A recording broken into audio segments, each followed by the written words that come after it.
Pourquoi c'est important les 1000 premiers jours? Parce que c'est comment une famille se constitue, comment de jeunes adultes vont devenir parents, vont découvrir leur bébé.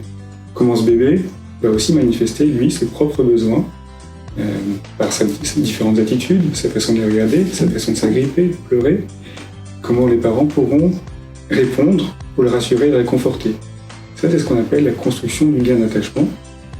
Les besoins du bébé aux réponses des parents qui vont laisser l'enfant à prendre conscience de lui-même, de son environnement et se sentir prêt à découvrir le monde.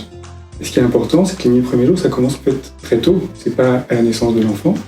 Ça commence probablement dès le début de la grossesse, voire même en antéconceptionnel, quand les parents commencent à penser à ce bébé à venir. Ce qui est important dans cette période-là, c'est la question du processus. C'est le processus de parentalité, devenir parent, découvrir son enfant. Parfois, ce processus de parentalité peut être entravé par différentes circonstances, et il arrive qu'on perde confiance en soi, qu'on doute de ses capacités, et qu'on ait peur de ne pas répondre aux besoins du bébé. Parfois, ça va même s'organiser comme un moment dépressif.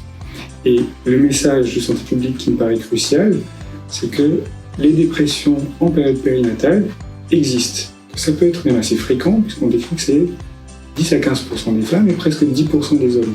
Donc finalement, c'est quelque chose qui appartient un peu à tout un chacun. Et je crois, dans le message de santé publique, qu'il est important de mieux identifier ces situations, dédramatiser le fait qu'on puisse se sentir en difficulté dans les premiers temps de la relation avec son bébé, et savoir comment on est d'être.